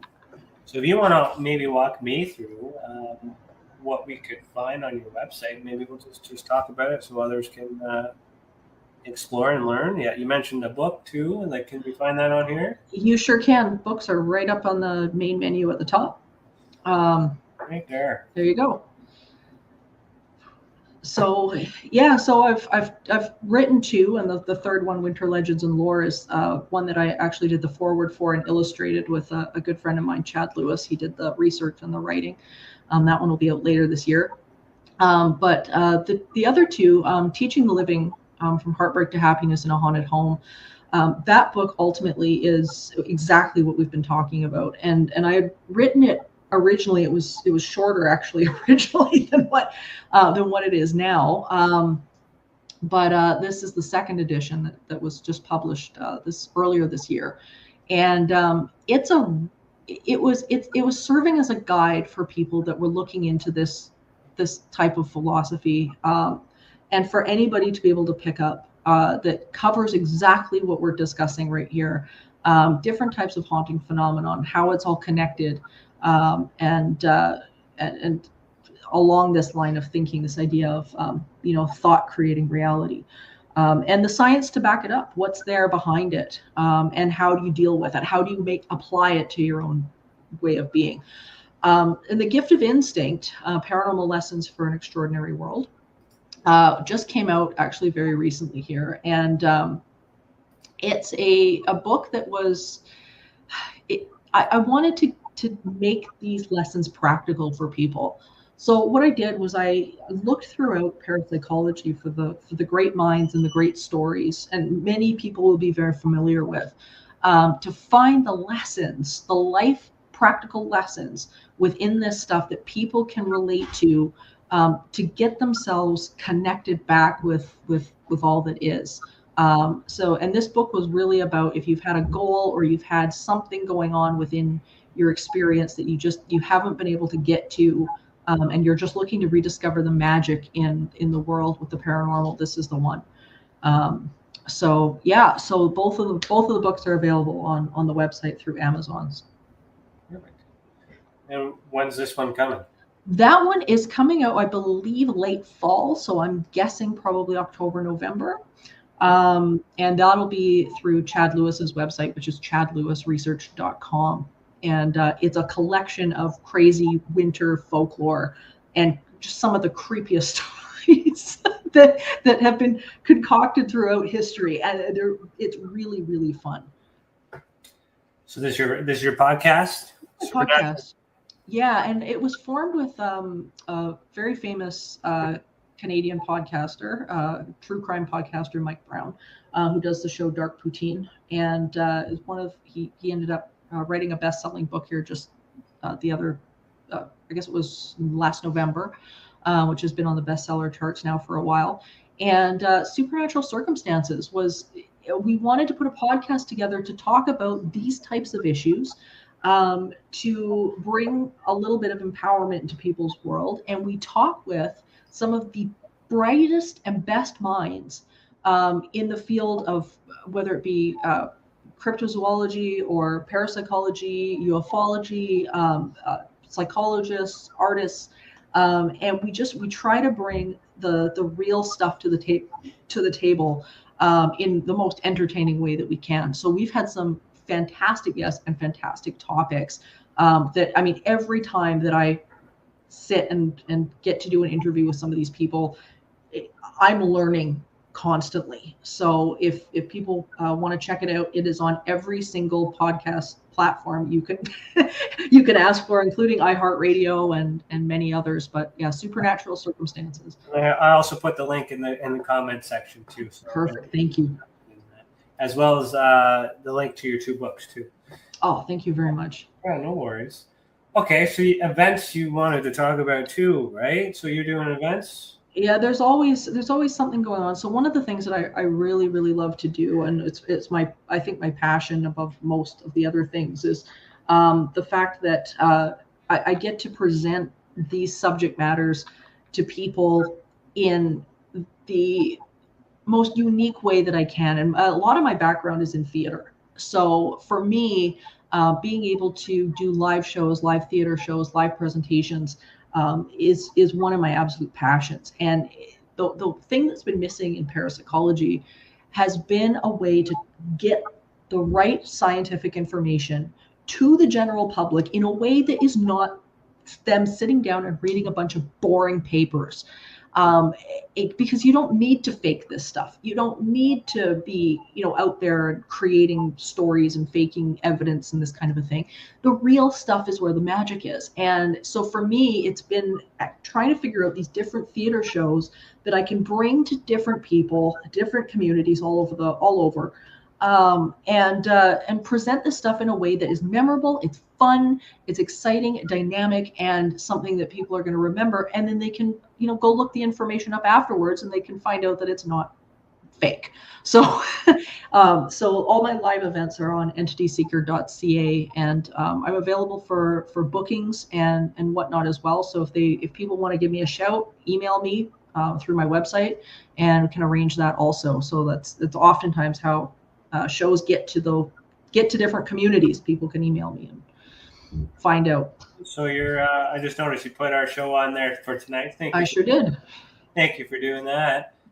So you're going to be at this place next. This is where you're going to be next. Yeah, and if these workshops, what we call the Haunted Hollow, are just an absolute blast. We've been taking people sort of out from behind the desks and behind their TVs into these locations in this specific beautiful acreage out here in Alberta that has had a plethora of activity on it.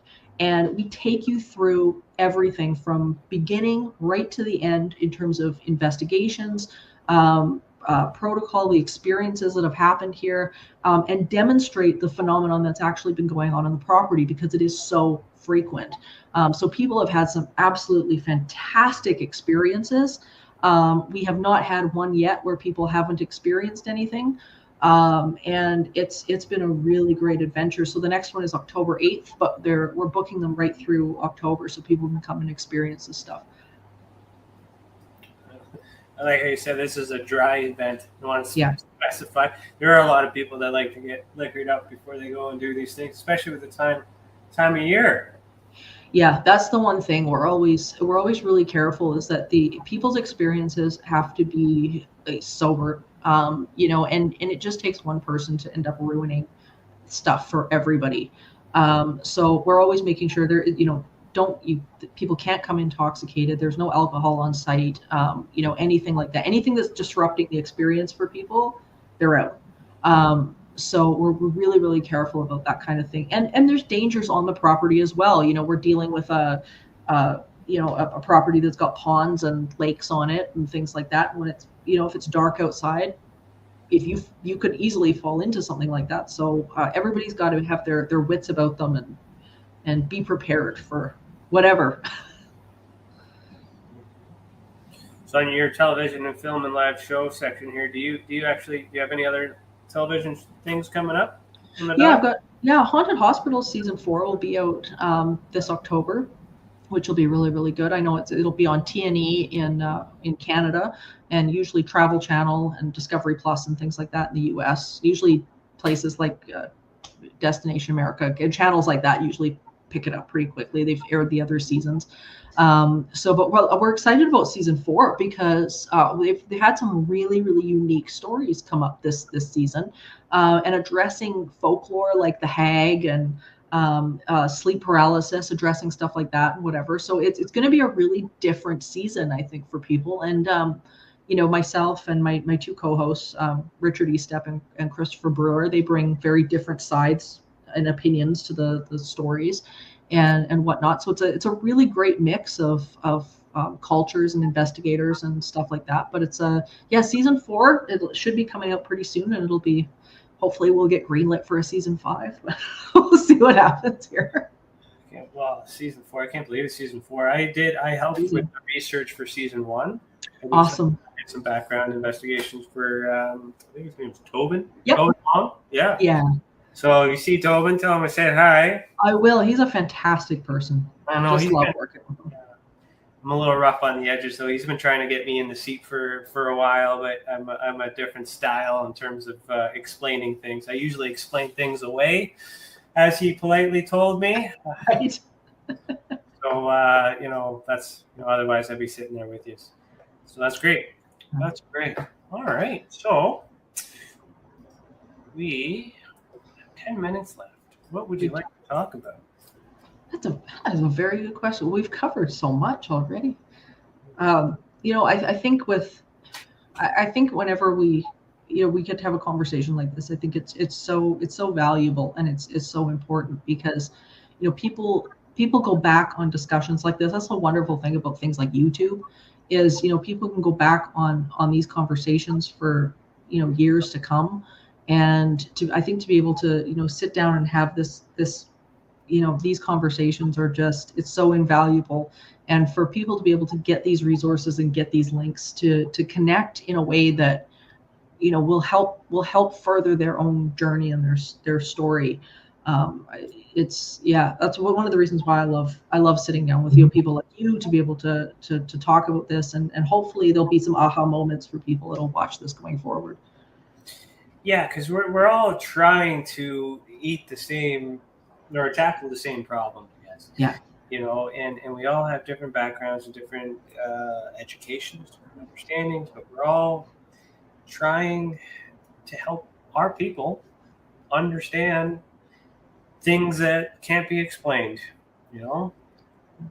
and trying to understand it ourselves. I think, that's part of this journey too, is, I think realizing, and I know for me, it's like, I get to this point where, I think I've read everything, or, I've been through, X amount of phenomena or whatever, and then something new pops up and you start to question, like, okay, what is this now? Like, I've never seen this before. And so I think it's being able to share in that journey with the people, as we're moving along. And I once, when I had a larger team that I was working with, I once fired a guy for turning around and saying, I've learned everything, I don't need to learn anymore. And I fired him because that's not how this is. That's not how this works. Yeah, it's just not, that's not what this universe is about. And it is constantly expanding, it's constantly unfolding, and ultimately this is really this is the journey that we're all on and all experiencing, trying to figure out like what our place is in this universe. It's really wild. Mm-hmm. Okay. Well, let's start. I got one question here that I haven't asked. We'll kind of end on it, I guess. In terms of, I guess, evidence. So through your experience with everything else, like we're talking theories and we're talking science, things that have been measured, but to like proof, is there any specific device or tool that could be used that you prefer that gives the best evidence? That's a really good question. Yeah, I think one of the first tools that we have to rely on is ourselves. Mm-hmm. That's, I think, the first biggie. One of my favorites, I think, has over the years in terms of equipment is probably bounces between. I really enjoy the trail cams when it comes to the cryptid side of things. So those have been, I find, just a blast. Because you go out and you find out that there's stuff on there, the camera's fired, you get all sorts of stuff. But parapsychology wise, one of my favorites I think is the tri-field meter. And there was one particular version of the tri-field meter that I really like, because what it does, and so many of the drive me nuts, because so many of the shows they don't have any clue how to use these things. But one of my favorite versions is actually one that once you tune it, you set it down and you walk away, and it comes out with this horrendous high pitch whine. But what it does is it actually samples the immediate environment within a certain range, and it samples the normal level of electromagnetics within the environment, and it basically is looking at a field around it. So when something passes through that field, the tri-field meter will spike, and it makes this horrendous, like, whiny alarm noise. But what I love about this, and oftentimes you see them on people on the show walking around with these things, and of course they're going off like crazy because they're moving them. You can't move them. You have to sit them down and walk away from them. But it's probably one of my favorite things, because the only thing that can disrupt this field is something that has some sort of ability, usually biological ability, to actually disrupt that magnetic field that it's reading. And so when something like that goes off, like a cat would set it off, you and I would set it off, nothing else should be able to set it off, especially if it's sitting still. And when that thing goes off, the hairs on the back of your neck definitely go up, because something's disrupted that field. So I think that's my favorite toy out of all of them, because it's the one that you just, something's moving, something's there, something's moving, and it's not like a trick of the eye. This is something that is registering a frequency. It's pretty cool. Hey, and the noise would give chills too. I like that you said the tri-field meter and not the K2 meter. Oh, yeah, no. So what are your thoughts on the K2 meter? Well, I think the K2 is just very inaccurate, and at the end of the day, anything can set the damn things off. Especially things like you get a text message and your phone's not on airplane mode. That'll set it off. All sorts of various environmental influences can trigger it. And we actually do a segment at the Haunted Hollow for the students there with the K2 meters, and show them how to trigger the meters, just so that they can understand just how easy it is for these things to go off. So they're just not very accurate. And I mean, you're not using like the traditional copper coil like you'd be getting in a electrician's meter or something like that. It's just not as not what I would refer to people as something that's very accurate. Like, it's essentially an RF detector, but it's been marketed, so that way it could be sold for paranormal and all these other things. Yeah, it's pretty and it lights up. That's what people see, right? So than an RF meter that you would use to find a hidden camera in the private investigating world. I have this one device. It's got an antenna. It's actually more similar to the EMF detector that they use in Supernatural. Okay. Pull it out and they pull the thing out and do it. But that's an actual bug sweeper. Yeah. So you're actually looking to find where you can dial down to where the energy is. It has a dial on it, so you can bring it all the way up, and then it'll make noise. But then if you can tone it down so the noise stops, right, your baseline, like a quick. It doesn't measure it in terms of data, but audible. So you have your baseline, and then you'll be able to, once you sweep, and then if it beeps, then you dial it down a little bit more, get a little closer, and then boom, you find the hidden camera, you find the hidden microphone. So the K2 meter is essentially the same technology, except it's super sensitive and you can't dial it down. Yeah. I like the REM pod, which is a similar device, creates that magnetic field, and you got that beacon, and you can test it where the range is. Yeah. So you can actually see the antenna there, and you can see how far it is, and then you can be like, okay, everybody needs to go this far away. And when that thing goes up, that thing always gives me fucking chills.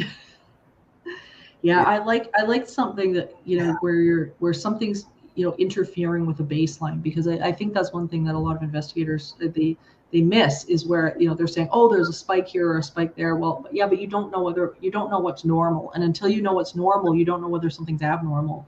And you have to do a baseline. And you have to. What I also like to do is I like to use all three of those devices. I'll use the REM pod, I'll use the tri-field meter, I'll use my normal bug detector, I'll even have a K2, but I'll have them all sitting down in the spot. Because if it's just a sweep of something coming by, maybe the sensitive one, the K2 picks it up, but the rest don't. But if the REM pod goes off and it's buzzing and everything else is moving, now you got to look at all of these different devices, the engineering behind all of these devices. Even if one is defaulted or broken or the batteries are dead, how did all of them go off? Yeah. So that's a tool. It still doesn't prove any more than a single device, but if anything, it kind of reinforces that particular moment. Yeah. You can't blame the device being faulty. Yeah, exactly. And I mean, anytime you have more than one witness, especially technology-wise, it just helps to back up, right? You need to have a video camera to film. Exactly. Yeah. Yeah. What is it that it's detecting? Is it detecting my own thoughts? Because I'm like thinking in that moment, do something.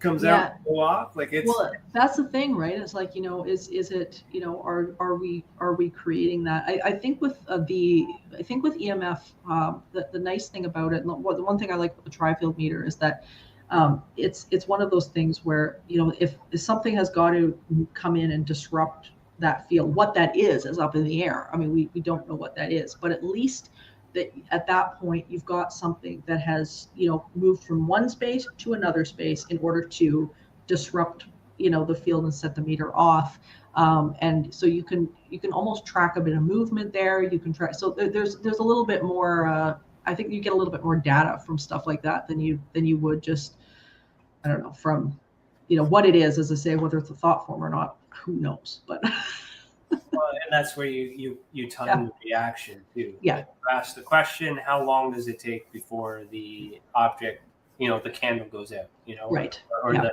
how much time in between, and then you ask it again, did it happen again? Did it, so like there's, and then that suggests intelligence, but even that, it's still a suggestion. Yeah. So, okay, we'll leave it at that. How else in here? Oh, thank you. Basically, well, my website's a one-stop shop. It's entityseeker.ca, which is on the screen there. And it's got all my social media links, Twitter, Facebook, YouTube. You can find the books there, the podcast links, the works. If you head there, you'll get to all of it. So. Okay, perfect.